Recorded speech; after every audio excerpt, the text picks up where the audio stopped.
This is yours truly, Myrene Magabo. With me are Presley De Vera, Framelia Anonis, last but not least, Arlene Pagansan. Our group is reporting on Module 4, CSR Communication, Theories and Models. Module 4 objectives include the following. Number 1, articulate the dominant communication traditions in the practice of CSR communication. Number 2, describe the different CSR communication models practiced by different companies and organizations. And last, the third, formulate a CSR communication plan relevant to the organization's core of business operations and with strong theoretical grounding. Let me now present to you the dominant communication traditions in the practice of CSR communication. Let me give you first the background on the approach used. Since no literatures were found that explicitly discuss the communication traditions, scanning of literatures on organizational CSRs was the best recourse. Questions that were considered include: how are CSRs analyzed in most research or studies? What do companies do? What possible communication theories dominate or operate within most of the CSR activities? The dominant communication traditions, communication models, and theories were deciphered from the discourses of scholars on the two CSR theories, the stakeholder theory and the legitimacy theory. So here are the dominant communication traditions as seen in the practice of CSR communication. The Rhetorical Tradition, the Cybernetic Tradition, the Critical Tradition. I would like to skip on this one because of its pronunciation, but I found that it's there within the practice. The Phenomenological Tradition, then the Semiotic Tradition, and the Socio-cultural Tradition. Rhetorical studies look at the effectiveness of the use of language, including its emotional impact and propositional content. CSR communications are scrutinized in this manner. There are several reasons why I thought critical tradition dominates within the practice of CSR. The very first reason is that CSRs evolve from questions of economic equity. So rich profit-making organizations must give back to the community. Under the critical tradition, studies are concerned with how those who have the vested interest to stay above the higher spectrum or level of society use communication to their advantage. CSR communications are examined in terms of how messages are shaped and if there are attempts to strengthen the power structures and to promote the ideology for profit. Scholars are looking at the congruence between companies' ethical actions and their profit. Here's an example of public awareness discursive thoughts. Nothing in life is free. Free may actually turn into a fee.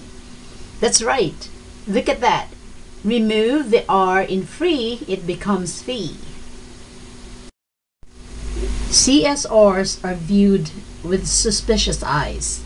The company's intention is always subject to suspicion. As the theory of recent action or planned action suggests, a behavior or action is always determined by intention. Critical studies may reveal that as a company says free tea, the stakeholders perceive more tea for the company. So why cybernetic tradition as part of the dominant traditions? It's because critics and scholars require that CSR communication endeavors must include feedback as a necessary component of CSRs. Just take a moment to look at this picture and think about what life would be like without feedback. Companies make the necessary adjustments in their CSR activities based on the feedback they receive from external stakeholders. The Phenomenological Tradition, despite the fact that it's the hardest to pronounce, is definitely among the dominant traditions, simply because CSR communications are often examined from the perspective of the stakeholders, such as employees or consumers, through surveys or interviews. Semiotic tradition appears to be one of the dominant traditions for the fact that CSR communication is now viewed as an iterative process of sense making and sense giving, as per the 2016 study conducted by Crane and Glosser. This process of sense making and sense giving update the trust relationship as illustrated in this graphical presentation. Enhanced trust relationship can be seen through this sample data.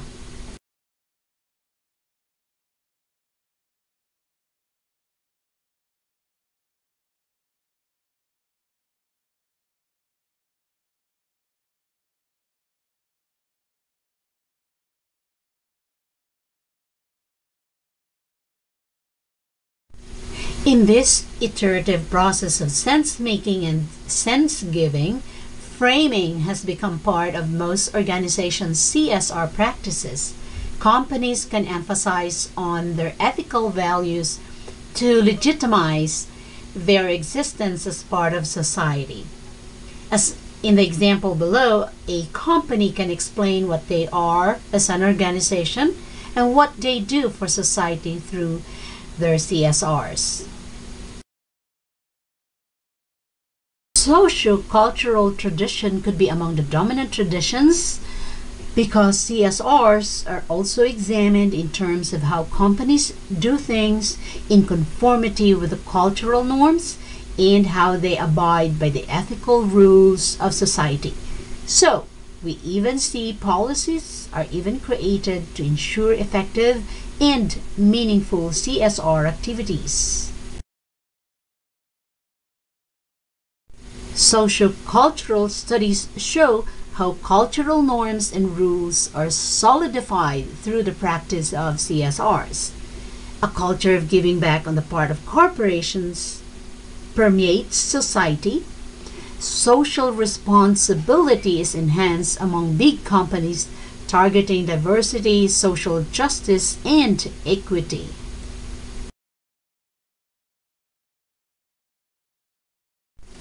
You be the judge. Which of these traditions do you think are truly dominant in the practice of corporate social responsibility? Rhetorical tradition, cybernetic tradition, critical tradition, phenomenological tradition, semiotic tradition, or socio-cultural tradition? We'll take a break from here and we will continue with the second part of the report on communication models. Then we'll preview some communication theories in the practice of CSRs. And lastly, we'll preview a proposed CSR communication plan or framework.